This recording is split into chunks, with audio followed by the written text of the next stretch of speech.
Estudos em Gênesis. Hoje nós vamos só de Bíblia. Só de Bíblia. Então a gente viu até aqui, né, nós olhamos aí Gênesis 1, 2 e 3. Vimos a importância desses capítulos para toda a Escritura, para toda a palavra de Deus. Tudo está ali, Gênesis 1, 2 e 3. Você derrubou Gênesis 1, 2 e 3, você derrubou toda a fundamentação teológica e histórica para o que vem a seguir. Se não houve a queda, por exemplo, Jesus morreu na cruz por quê? Se não houve uma queda, se não houve um evento que impôs sobre nós o pecado, por que o evento da cruz faria isso sobre nós em termos de justificação e redenção? Então está lá o princípio das coisas. Nós vimos também que Gênesis, ele se divide naqueles toledotes, ou aquelas histórias das genealogias, né? A gente vê aquela expressão, esta é a Gênese, ou esta é a história de Noé, essa é a história de fulano, de Beltrano.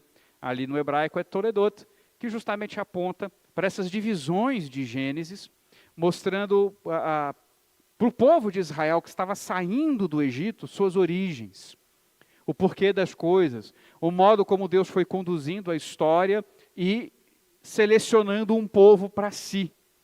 Aí na última semana nós estudamos aí Gênesis 6 com o nosso irmão Vitor, trazendo aí a causa do dilúvio, trazendo também aí o significado daquela situação lá, dos filhos de Deus se casando com as filhas dos homens, e a questão dos nefilins, dos gigantes, né, do que seriam isso e tudo mais, e de como isso redundou ou desembocou na vontade de Deus de pôr fim àquele mundo iníquo que se formou a partir disso. Você tem aí algo interessante, por exemplo, no verso 3, abre aí, Gênesis 6, a gente vai partir daí. Você tem aí no verso 3, falando, o meu espírito não agirá para sempre no homem, né? A palavra agir aí tem a ideia no original de contender. É como se o Espírito de Deus estivesse contendendo, refreando a maldade humana para que ela não fosse tão grande quanto poderia ser. Tá? Então Deus ele vai mudar o modo de impedir que a maldade humana seja tão grandiosa. E aí ele vai mudar isso para uma quantidade de dias menor. Os seus dias serão 120 anos. Obviamente aquilo que não se cumpre exatamente a partir daquele momento, mas as gerações que vêm após o dilúvio começam a reduzir a idade, até que você já não vê mais ninguém chegando ou passando dos 120 anos de uma forma tão fácil, né? Por exemplo, aqui nós estamos falando de pessoas que chegaram aos seus 900 e tantos anos, né? Metusalém aí foi o que viveu mais, foi 960 anos, não é? 969, 969 anos. Deu me livre de viver isso tudo. No mundo desse, eu não. Prefiro Jesus volte. Mas aí há essa mudança, essa colocação, né? E aí a gente percebe de fato como Deus está lidando com a pecaminosidade humana, e ele manda o dilúvio então para trazer o seu juízo sobre a terra, para impor sobre o ser humano esse limite. E então nós vemos toda a história de Noé e seus filhos, sua descendência. Nós vemos toda essa história aí apontando por um homem que tem 3 filhos, e a partir desses 3 filhos ele vai repovoar toda a terra. Se você olhar bem depois lá em Gênesis, você vai ter a impressão de que pessoas sobreviveram, né, ao dilúvio, né? Mas eu sou da teoria de que, na verdade, a Bíblia não contou com os detalhes de que filhos já foram nascendo, já foram se espalhando, e depois havia encontros e reencontros dessa família aí que foi se espalhando sobre a terra. Lembre-se, a ideia de Deus é que o ser humano espalhasse sobre a terra a sua imagem, a sua semelhança. Aí Deus manda o dilúvio, a gente conhece já essa história, né, da chuva caindo ali, 40 dias e 40 noites, a terra se enchendo. A gente está tendo essa chuva nossa aqui, que choveu a noite toda, né? Muito mais forte que isso. Encheu a terra mesmo. Você vê essa chuva aí, você vê, os nossos ralos estão dando conta, né? Você não tem nenhuma água acumulada aí. Aqui de manhã mais cedo eu já sequei, estava tudo molhado aí. mas é da goteira, não é do dilúvio. O que é isso? É Deus impondo o juízo, ao mesmo tempo Deus dizendo ao ser humano que ele controla a história, que ele é o dono da história. Ele conduz a existência humana. Dentro da arca, né, Noé manda os animais, manda lá a pomba, corvo, para poder ver se a terra baixou, e a terra baixa, e aí a água baixa, e aí nós chegamos em Gênesis 9. Abre aí Gênesis 9.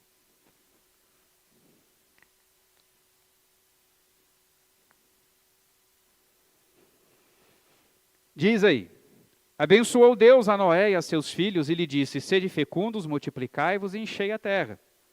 Pavor e medo de vós virão sobre todos os animais da terra e sobre todas as aves dos céus. Tudo que se move sobre a terra e todos os peixes do mar, nas vossas mãos serão entregues. Tudo que se move e vive ser-vos-á para alimento. Como vos dei a erva verde, tudo vos dou agora. Carne, porém, com sua vida, isto é, com o seu sangue, não comereis. Certamente requererei o vosso sangue, o sangue da vossa vida, de todo o animal o requererei, como também na mão do homem. Sim, na mão do próximo, de cada um requererei a vida do homem. Se alguém derramar o sangue do homem, pelo homem se derramará o seu, porque Deus fez o homem segundo a sua imagem. Mas sede fecundos e multiplicai-vos, povoai a terra e multiplicai-vos nela. Qual é o tema da saída, né? Esse é o momento que ele sai. Noé fez um altar, cultuou a Deus. Veja, as pessoas morreram, o mundo foi devastado, mas quando sai da arca, Noé adora a Deus. Nós estamos falando do dono da criação fazendo o que quer da criação. Diante da grandeza do poder de Deus, de tudo aquilo que Deus trouxe sobre a terra, Noé humildemente apresenta, reconhecendo que Deus não só fez o que ele deveria fazer, como ele deve ser louvado, como ele deve ser adorado pelo que ele fez. Isso é uma questão complicada. Deus matou quase todo mundo. Sobraram 8 pessoas. E uma dessas 8 ergue um altar e adora o Senhor. E aí Deus dá uma ordem. Qual é o tema dessa ordem? Vocês devem encher a terra. E vocês precisam de ter 3 coisas para encherem a terra, que nós vemos aqui nessa parte que nós lemos. Primeira coisa, vocês precisam ser fecundos. Claro, né? Vocês precisam ser fecundos. E Deus os abençoa. Foi a mesma bênção que ele deu para os animais, para Adão e Eva, para que eles enchessem e povoassem a terra. E Deus dá aqui para o ser humano. Sede fecundos. Segunda coisa que Deus dá, alimento necessário para isso. Então Deus, além da erva do campo, Deus acrescenta aí animais.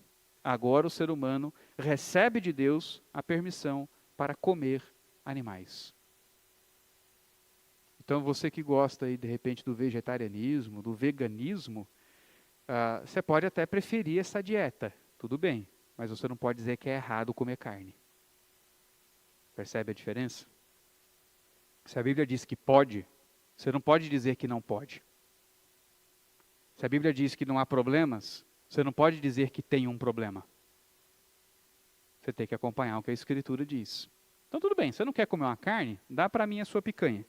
Mas, eu lembro disso porque uma irmã uma vez, pastor, minha filha agora ela quer ser vegetariana, pastor, ela não quer comer carne, o que eu faço? Falei, come a carne dela, você é besta. Daqui a pouco teu marido vai comer e você perde aí. Pega a carne que era para ela.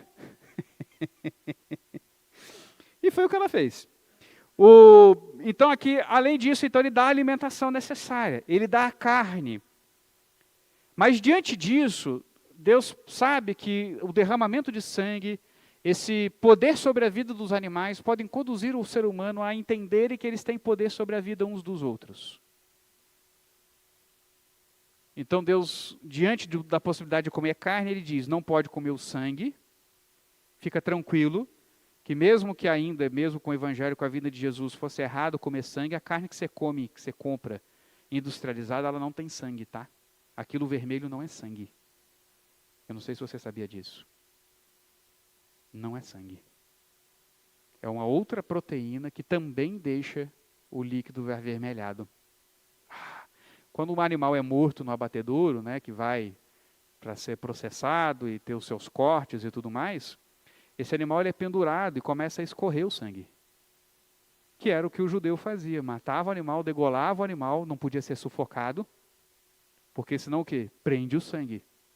O animal era degolado e aquele sangue ia escorrendo. É o que acontece no abatedouro, no frigorífico. O animal é pendurado, ele começa a ser cortado, o sangue vai indo embora.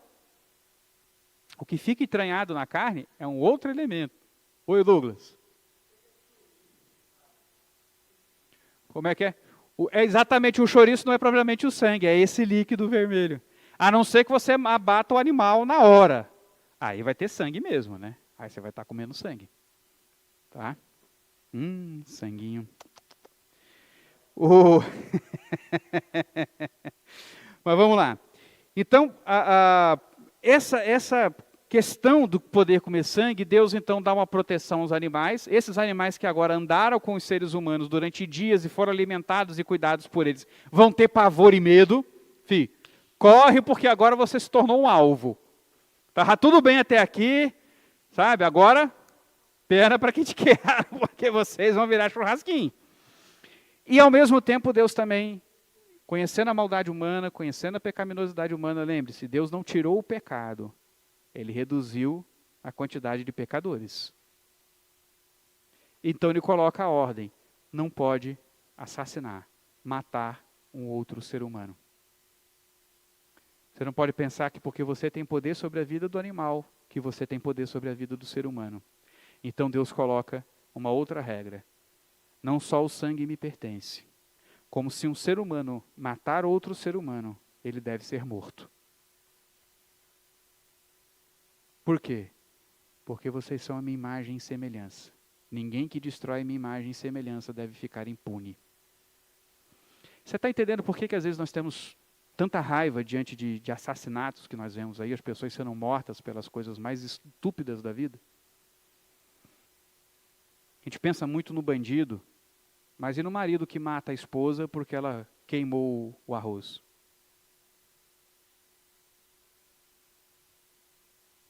E aí? Né? Mata um filho porque queimou o chuveiro.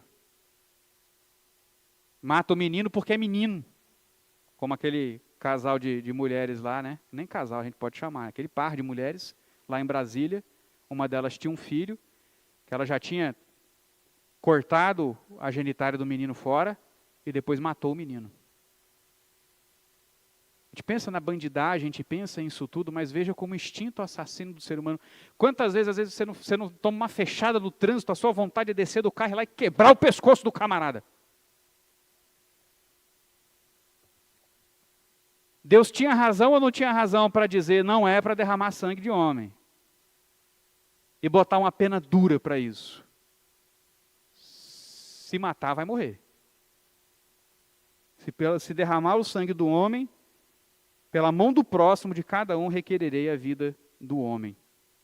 Então, também da mão do homem, sim, da mão do próximo, vou requerer esse sangue. Então, Deus coloca a proteção para os animais, uma proteção para o próprio ser humano. Não assassine, não mate. Isso é tão sério que Jesus nos lembrou justamente por onde começa o assassinato para dizer, se você odiar o teu irmão, você já está matando. Você já é réu de assassinato. Então, Deus coloca isso também diante dos seres humanos. Deus coloca essa proteção, coloca a bênção da fecundidade, coloca uma nova alimentação e coloca uma lei para que as pessoas não se matem. Quando nós estudamos os 10 mandamentos, se você não acompanhou esse estudo, está lá no meu canal, olha lá, 10 mandamentos. Tem uma playlist lá só com os 10 mandamentos. Nós entendemos que as leis de Deus, os nãos devem nos conduzir para sim. Então eu não mato. O que eu preciso fazer? Cuidar da vida. Zelar pela vida. Não basta simplesmente não matar a pessoa, não fazer algo pela pessoa. Você deve também não permitir que ela morra. Está vendo alguém morrendo de fome? Não sou eu que estou matando. Claro que está matando. Você tem o recurso do mundo e não dá para ele, você está matando ele. Você está pecando. Então vai lá e faz alguma coisa. Você vê uma pessoa caída no chão passando mal, você passa reto? Não, vamos lá ajudar. Vamos ver o que a gente pode fazer. Vamos socorrer. Então, o não deve incluir o sim, porque o intuito de Deus é encher a terra. E eu preciso, de todas as formas possíveis, contribuir para encher a terra. A gente ouve muito essa história, por exemplo, que nós temos uma superpopulação mundial. De que a terra já não tem mais recursos naturais. Cuidado com isso. Cuidado com isso. Você tem alguns lugares que são superpovoados, mas porque as pessoas preferem ficar, geralmente, próximas ao litoral. E você tem algumas nações, como o Japão, por exemplo, que tem muito pouca terra. E muita gente. Por que vocês acham que eles entraram na Segunda Guerra e foram lá para o Havaí, em Pearl Harbor, atacar os Estados Unidos? Território. Eles queriam terra.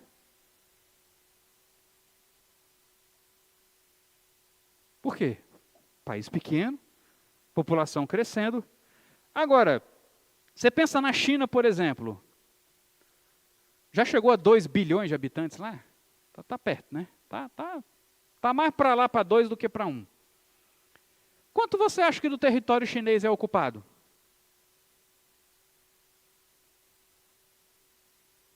É um vazio aquilo ali. O pessoal fica ali numa faixa litorânea e o resto do país quase basicamente desabitado. Tem muita terra ali, muita terra inóspita, né? Você tem os Himalaias ali, você tem regiões montanhosas, você tem deserto. São regiões inóspitas. Também tem bastante, né? Cidades fantasmas, regiões que já não tinham mais a razão de ser gente morando ali, não era mais rota comercial, coisas do tipo e tal, o pessoal abandona.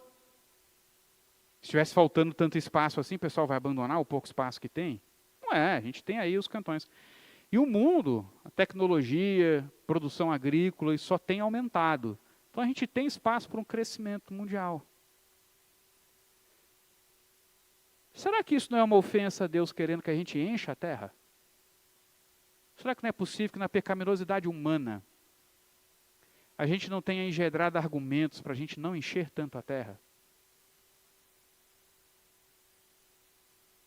E eu entendo que é preocupante a terra ficar lotada de gente, porque egoísta do jeito que o homem é, guloso do jeito que o homem é, as pessoas não vão querer dividir muito o que tem.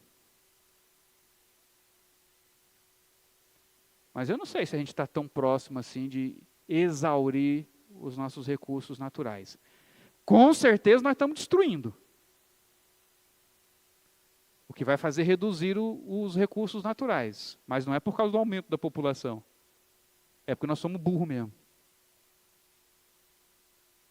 É que nós somos burros mesmo. A gente vai lavar um carro, deixa a mangueirona lá escorrendo. E vai embora. É burro ou não é? Não é desprezo pelos recursos que Deus nos dá ou não é? Olha os oceanos aí cheios de plástico, cheios de coisa. Animais aí morrendo, não para servir de alimento para nós, para matar a fome das pessoas. Morrendo porque engoliu um plástico pensando que era uma água viva, por exemplo. O ser humano que foi feito para zelar e guardar, está destruindo. Então acho que essas coisas todas elas se somam, se misturam e trazem todas essas questões que a gente levanta aqui diante do desejo de Deus de que a terra realmente seja cheia. Que a humanidade esteja espalhada e ocupando toda a terra. O problema é que a gente está ocupando e destruindo. E aí a própria destruição que nós causamos atrapalha a gente a encher a terra. Porque inviabiliza a vida, inviabiliza o sustento da vida.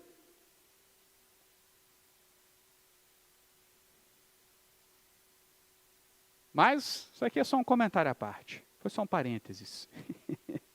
Mas a gente vê esses 3 pontos fundamentais aqui que Gênesis 9 está colocando para nós. Fecundidade, a proteção da vida e o alimento para que a terra possa ser enchida. Tudo isso para a terra encher. E aí vem a história de Noé com os seus filhos, né? Vem Deus estabelecendo uma aliança e todo aquele desenrolar da história com os seus filhos que nós conhecemos. Deus põe um arco-íris como sinal do quê? Não mais destruirei a terra com água. Deus não disse que não vai mais destruir a terra, porque se você já leu o Apocalipse, você sabe que ele vai refazer essa terra. Ele vai destruir essa realidade como ela é. Porém, ele não faz mais isso com água. E ele estabelece essa aliança aí com Noé, nos versos que se seguem. E aí vem uma história que é fundamental, que é a história de Noé com os seus filhos. Olha lá verso 20.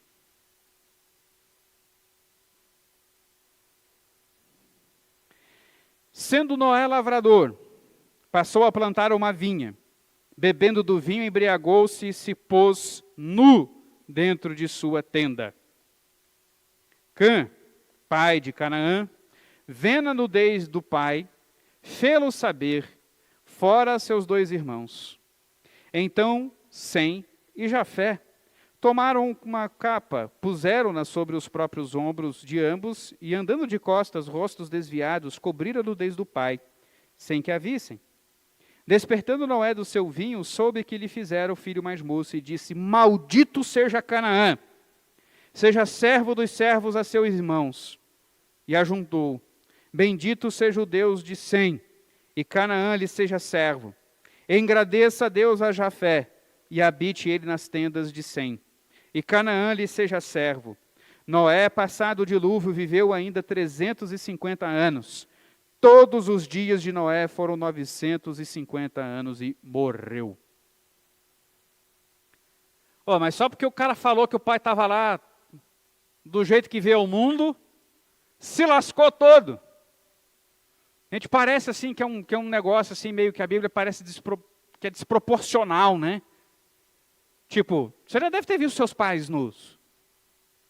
Você já viu seus pais nus? Eu já vi minha mãe nua, vi meu pai nu, vi meu padrasto nu. Mas a questão é justamente como Cã olhou para Noé. Cã não deu só aquela olhada assim de: papai tá peladão, rapaz, oi. O pessoal, ou o pai lá. Não foi isso que aconteceu. A ênfase do texto é no olhar de Cã. Cã olhou.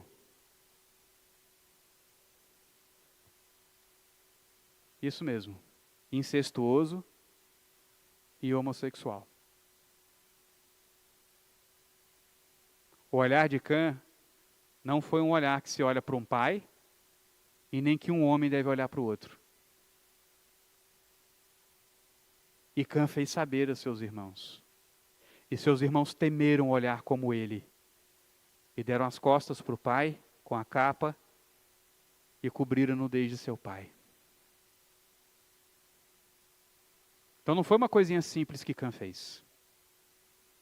E esse é o problema, às vezes, da tradução, né? O tradutor, às vezes, ele é pudico, ainda mais quando se trata de traduções tão antigas, né? Como a que nós temos, a João Ferreira de Almeida, pastor calvinista, século aí, nos anos 1500 alguma coisa, 1600 alguma coisa.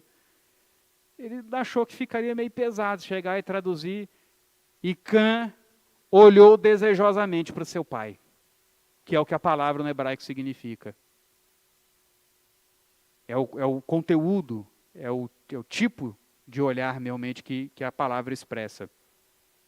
Então, quando Noé impõe sobre Cã uma maldição, isso nos fala 2 coisas. Primeiro, que tudo aquilo que transcorreu dos povos que vieram de Cã, que se tornaram inimigos de Israel, que odiavam Israel, que lutavam contra Israel, diversos daqueles povos lá que a gente vê, amorreus, amalequitas, esses povos todos, diversos deles são descendentes de Cã. E eles refletem a maldade de seu pai.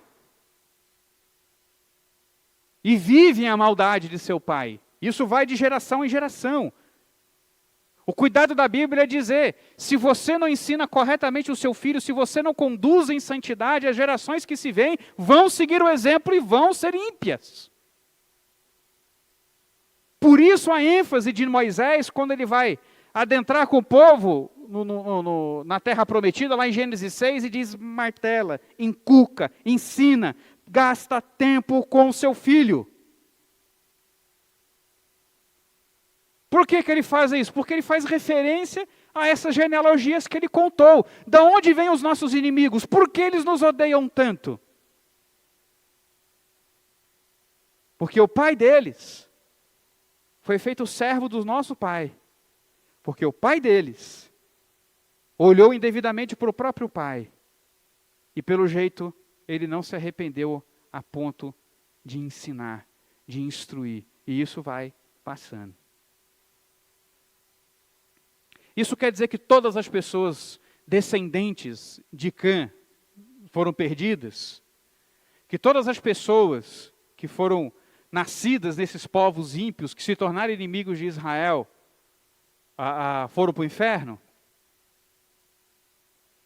Não pode esquecer de Raabe. Não só não nasceu no meio do povo judeu, não nasceu da descendência de Abraão, como se tornou parte da genealogia de Cristo.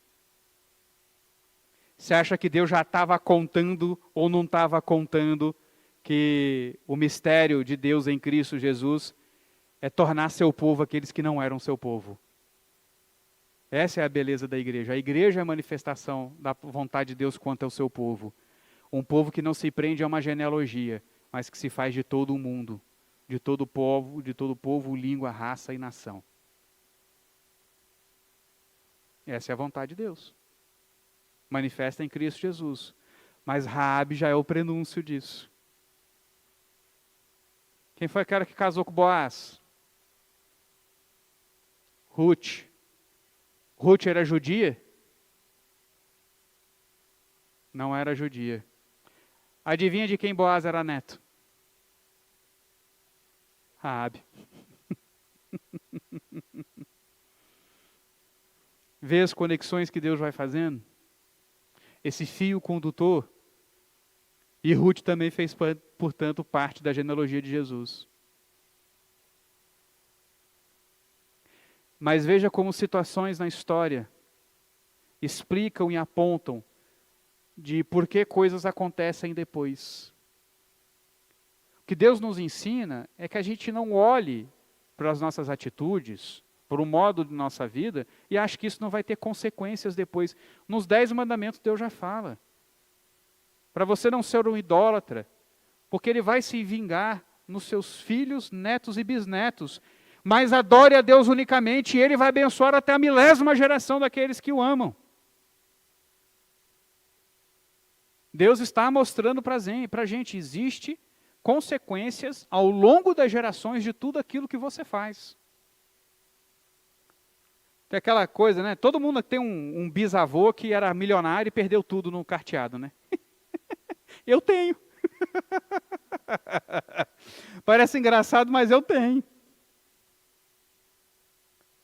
Um avô da minha mãe, bisavô da minha mãe, ele era dono de quase toda a área que é Copacabana.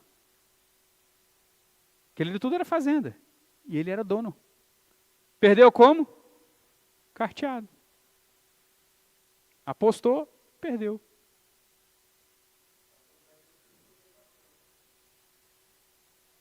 Quem sabe não seria pastor, família muito rica, né? Eu ficar regalado de tantas benécias desse mundo, né?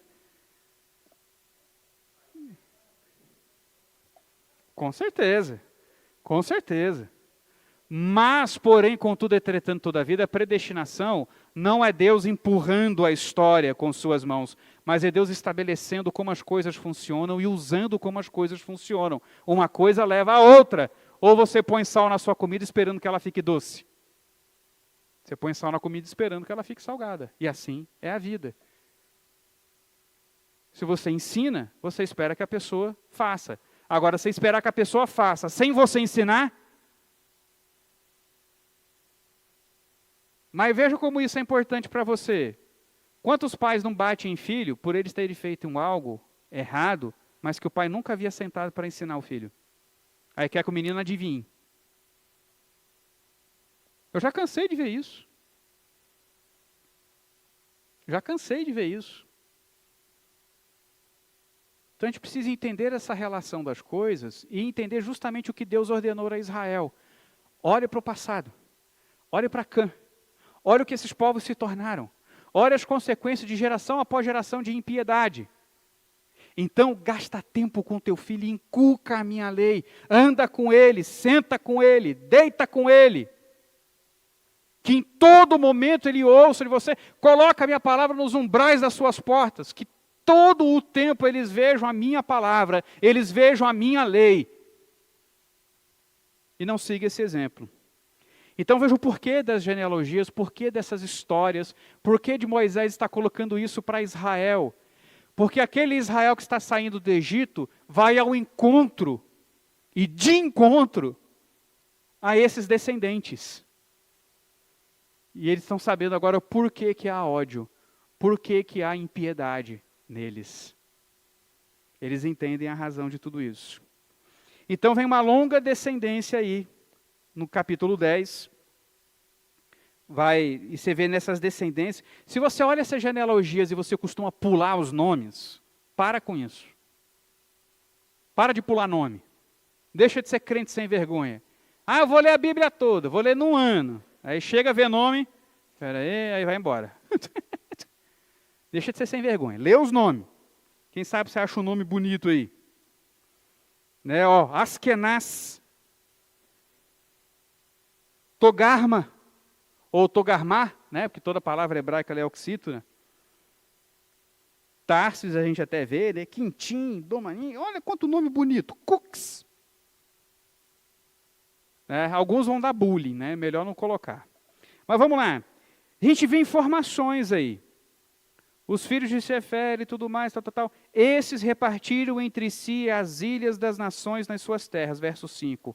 Cada qual segundo a sua língua, segundo as suas famílias, em suas nações. Já está dando uma informação, que as pessoas começaram a dividir terras. As pessoas começaram a separar partes de suas famílias. Cada um em cada canto. Os filhos de Cux, Sebala, Avilá, Sabitá, Ramá, Sabitecar, e os filhos de Ramá, Sabá, Dedã. Cux gerou a Nimrod, o qual começou a ser poderoso na terra. Ele começou a ser um Nefilim na terra. Poderoso. E esse Nimrod é importante, gente. E onde você vai saber da importância dele? Na genealogia. Nimrod, poderoso caçador. O princípio do seu reino foi Babel.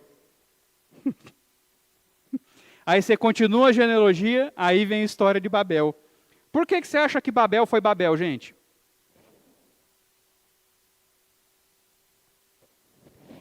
Ele era um cara poderoso. Nimrod era um cara poderoso. Ou seja, orgulhoso. Um cara que dominava sobre os outros.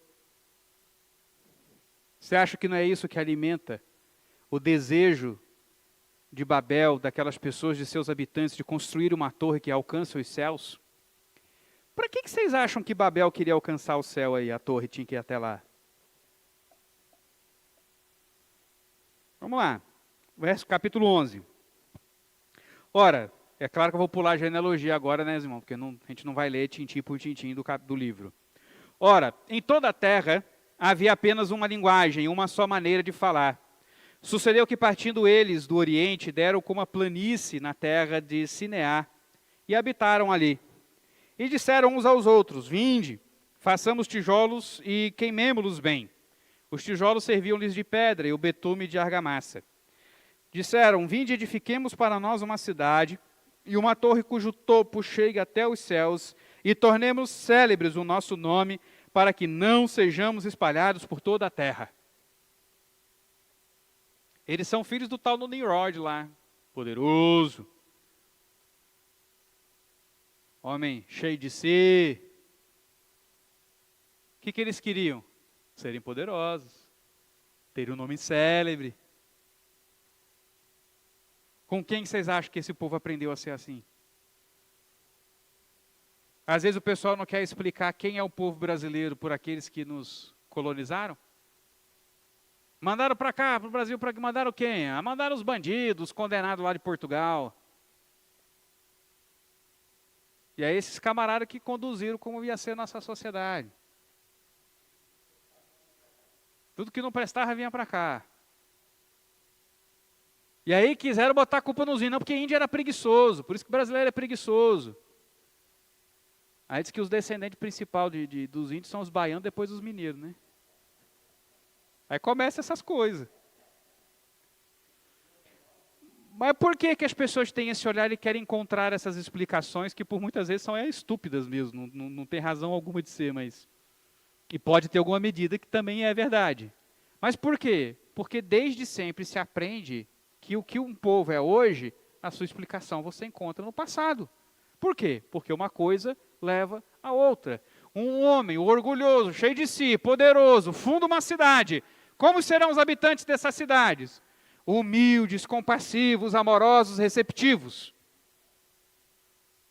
Eles refletiram o que o seu fundador era. Então eles queriam chegar até o topo, queriam chegar até os céus. E afrontavam a Deus, que não sejamos espalhados. Mas não era para espalhar? Não era para ir todo mundo para cada canto? Mas foi todo mundo para Babel construir a torre. Para que chegar nos céus? Lembra, eles estão afrontando Deus. Eles estão juntando e não se espalhando. Eles estão desconfiando da promessa de Deus. Vamos chegar no céu. Porque aí se Deus quiser matar a gente afogado, ele vai morrer também.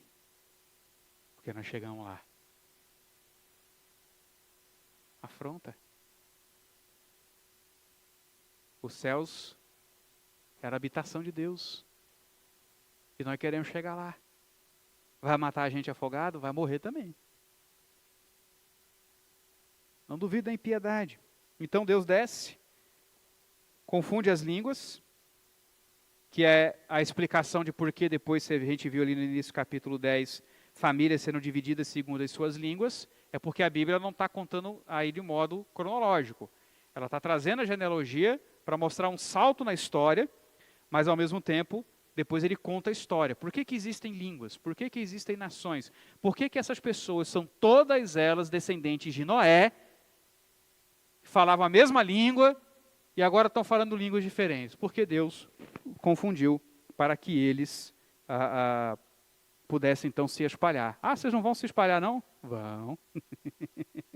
Vocês vão espalhar sim. E espalhou toda a terra. E aí os descendentes de Sem. Por que os descendentes de Sem são importantes? O que Moisés está conduzindo o povo aqui a conhecer? A origem deles. Abraão é descendente de Sem. Lembra do Sem que foi abençoado por Noé? Cujo irmão Cã lhe seria servo? Este Sem foi aquele que veio a gerar futuramente Terá e de Terá Abraão. Viu a condução? Viu o condicionamento de geração após geração? Ao mesmo tempo, quando nós agora olhamos isso na perspectiva do Evangelho, e nós percebemos que a vontade de Deus em Cristo Jesus é trazer outros povos, raças, línguas e nações para serem seu povo, para que aqueles que não eram seu povo se tornem seu povo, nós estamos percebendo que você não consegue impedir o avanço da pecaminosidade. Você não consegue fazer com que as pessoas se arrependam. Você não consegue mudar a ordem das coisas, mas vem Cristo e muda. Vem o Espírito e muda. Geração após geração. E aí, às vezes, com um lampejo aqui e ali de pessoas que vão se convertendo, vão aderindo ao povo. Até que os gentios são diretamente chamados para serem parte da igreja. Deus está dizendo, eu posso mudar essa realidade. E eu sou o único. E quem faz isso? Cristo. Nós somos geração de Cristo. Nós somos filhos de Abraão em Cristo Jesus. Temos a mesma fé que Abraão tinha. A mesma expectativa. E nem todos nós aqui somos a descendência de Abraão. Somos filhos de Sem. Quantos aqui não tem aqui que naquela época seriam cananitas, na verdade? Mas pelo Espírito Santo, Deus mudou as coisas na nossa realidade. Na obra de Cristo Jesus. Então chega um dos capítulos centrais de Gênesis, que é Gênesis 12. Agora Moisés foca no seu povo. Moisés foca nas verdadeiras origens de Israel. Gente, se alguém tiver pergunta, comentário, levanta a mão aí. Nosso irmão Lucas vai levar até você o microfone, você faz a pergunta, tá? Fica à vontade. Gênesis 12, o que diz aí? Ora, disse o Senhor a Abraão, Abrão, sai da tua terra, da tua parentela e da casa de teu pai e vai para a terra que te mostrarei. Então você vê que Terá, ele já havia saído de Ur dos Caldeus. Se você ler bem o verso 31, tomou Terá Abraão, seu filho, e a Ló, filho de Arã, filho de seu filho, e a Sarai, sua nora, mulher de seu filho Abrão, e saiu com eles de Ur dos Caldeus para ir à terra de Canaã. Foram até Arã, onde ficaram. E havendo Terá vivido 205 anos, ao todo morreu em Arã. Ou seja, quem já tinha saído daquela terra, daquela parentela, quem já tinha conduzido que devemos nos afastar e devemos formar um novo povo, foi Terá. E dos filhos de Terá, das gerações de Terá, Deus chama Abrão e Sarai. Então ele diz, de ti farei uma grande nação, e te abençoarei, e te engrandecerei o nome, sê tu uma bênção. E abençoarei os que te abençoarem, e amaldiçoarei os que te amaldiçoarem. E em ti serão benditas todas as famílias da terra. Por que Deus tira Abraão, escolhe Abraão, faz obra na vida de Abraão? É para tornar exclusiva a coisa de sua descendência? Deus chamou Abraão, tirou Abraão do meio dos caldeus, chama especificamente e diz que dele fará uma grande nação, para apresentar a salvação exclusivamente para seus descendentes? Na carne. É isso?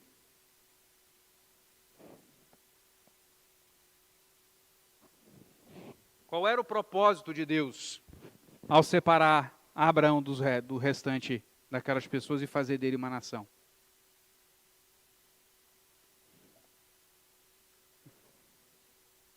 Dessa nação viria Jesus. Mas o que Jesus cumpre na promessa dada a Abraão?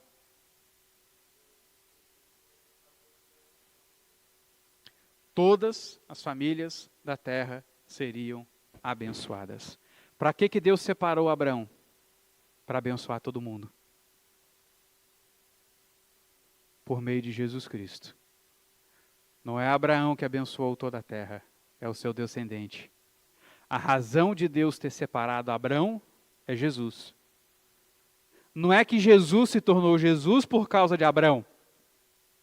Abraão que se tornou Abraão por causa de Jesus.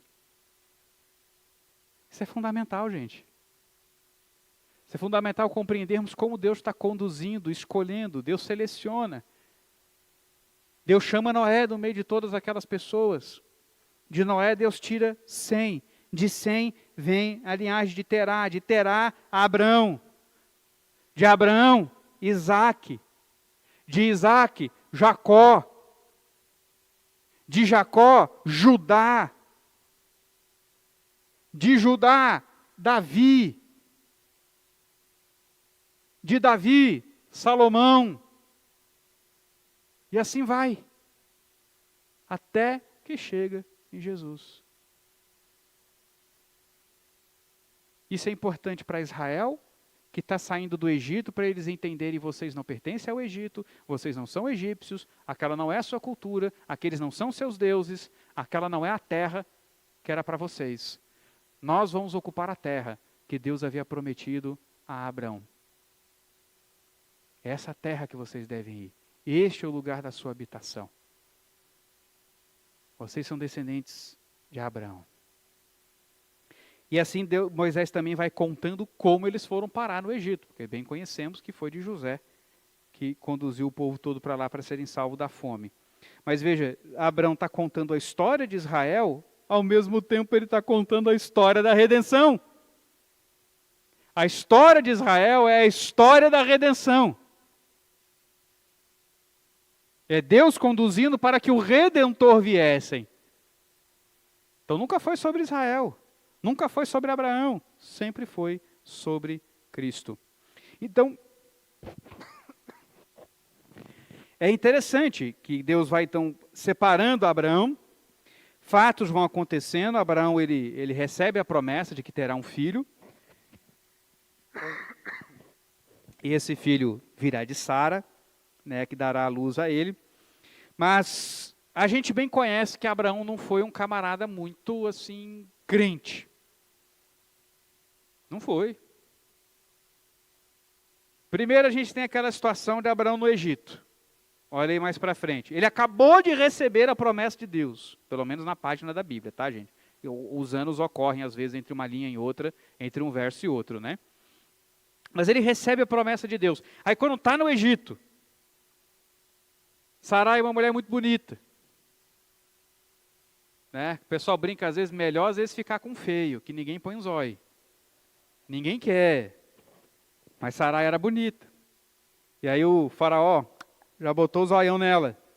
E aí o que Abraão faz? Olha, você não é minha mulher não, viu? Porque na verdade ela era aparentada dele mesmo. E aí causa um problema com o faraó, mas ele mente.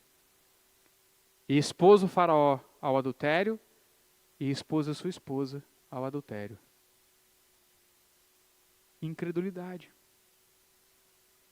Ao mesmo tempo, a gente vai vendo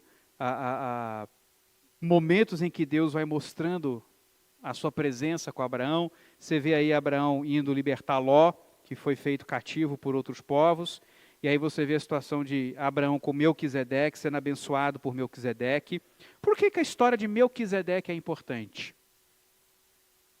Olha só, o sobrinho de Abraão, miserável do Ló, foi aprisionado, e Abraão vai para a guerra agora. Mas aí ele vai procurar a bênção de Deus. Aí ele procura um tal de Melquisedeque. Por que Melquisedeque? Por que é importante falar sobre Melquisedeque? Olha aí verso 18, capítulo 14.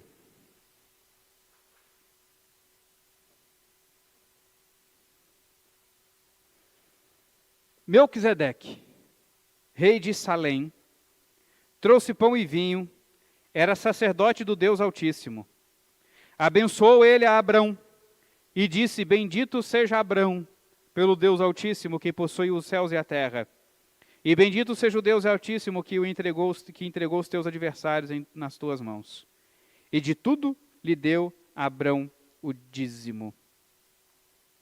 Então disse o rei de Sodoma a Abrão: dá-me as pessoas e os bens ficarão contigo. Mas Abrão lhe respondeu: levanto a mão ao Senhor, o Deus Altíssimo, que possui os céus e a terra, e juro que nada tomarei de tudo o que te pertence, nem um fio, nem uma correia de sandália, para que não digas: eu enriqueci a Abrão. Nada quero para mim, senão os que os rapazes comeram, e a parte que toca os homens, Aner, Escol e Manré, que foram comigo, estes que tomem o seu quinhão. Qual é a importância desse momento? Melquisedeque, ele era rei em Salém. Por isso que ele é chamado lá pelo autor de Hebreus de rei de paz. Rei de paz. E se eu te disser que Salém, o lugar, futuramente foi chamado de Jerusalém, onde você acha que Melquisedeque era rei? Qual é o lugar que é símbolo do reinado em Israel? E onde é a referência do trono de Jesus? Você acha que é pouco? o que o autor de Hebreus faz com Melquisedeque? Olha para Melquisedeque e responde a questão: como pode Jesus ser sacerdote se ele não era da tribo de Levi, e sim da tribo de Judá, de onde Deus nunca levantou os sacerdotes? Você já não se fez essa pergunta?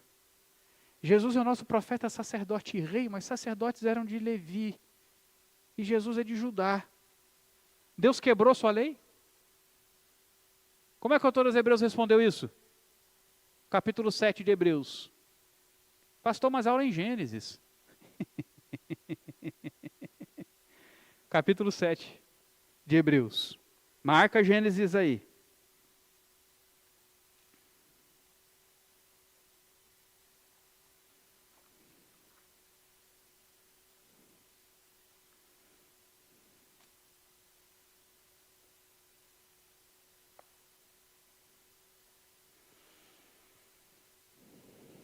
Acharam aí?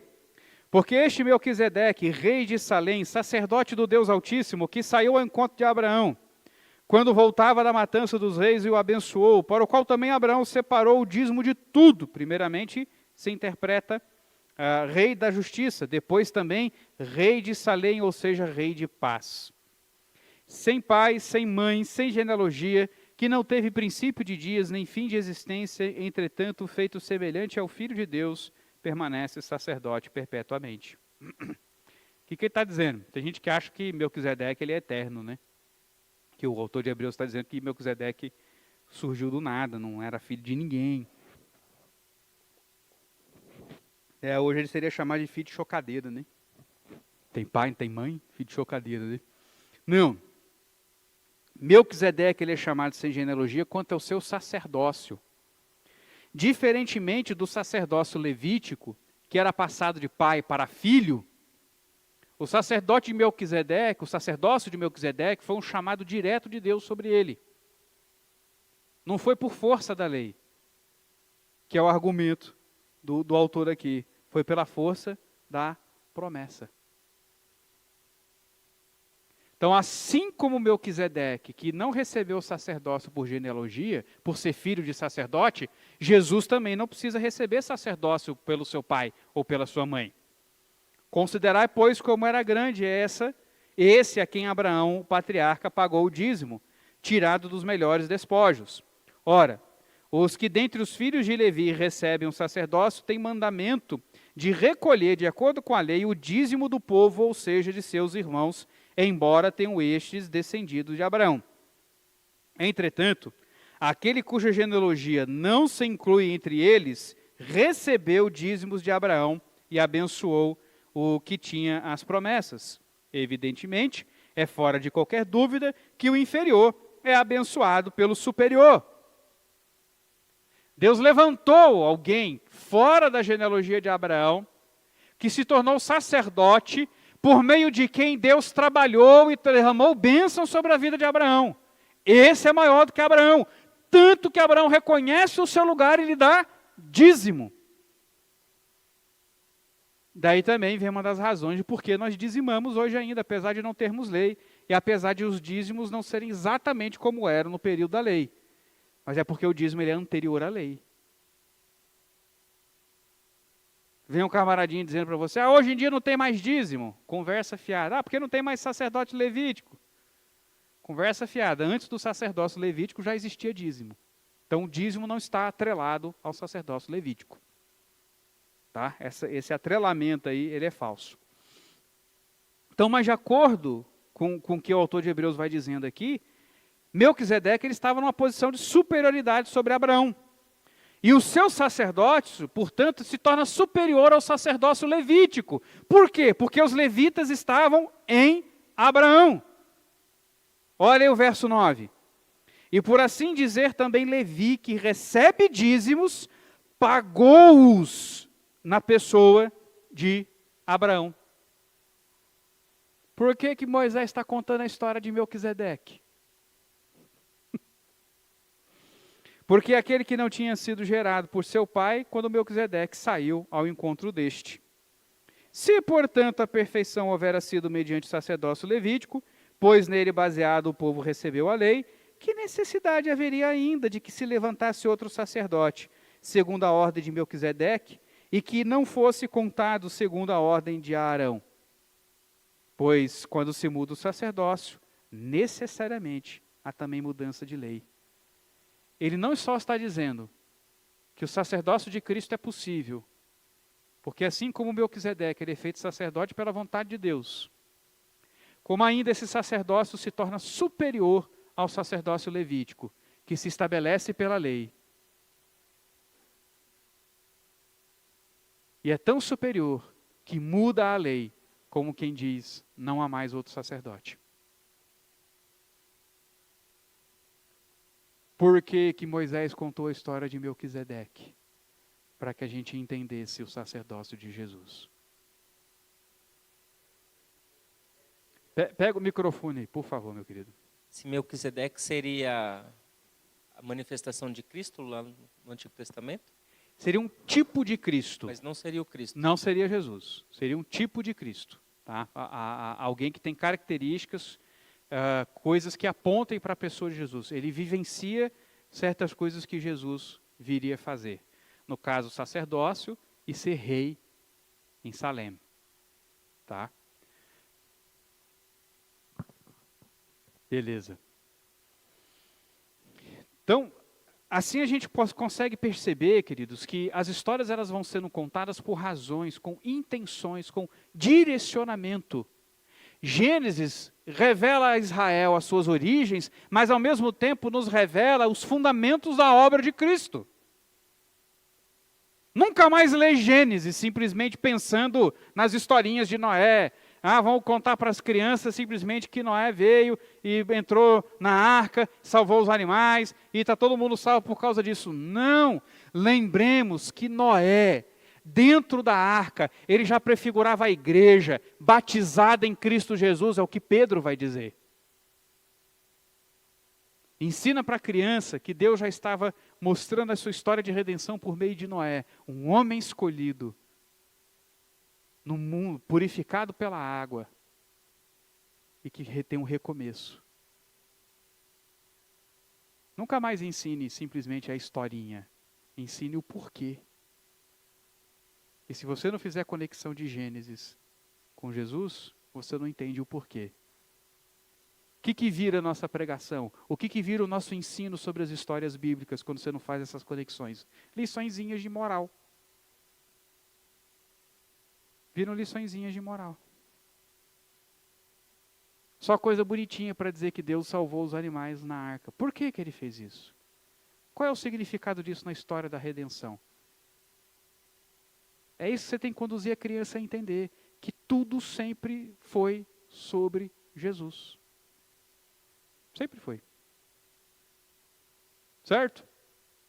Perguntas? Ainda vamos caminhar mais em Gênesis aí. Chegamos ao fim da aula de hoje. E tem mais Gênesis pela frente aí. Capítulo 15 a gente não pode deixar de ler não. Certo?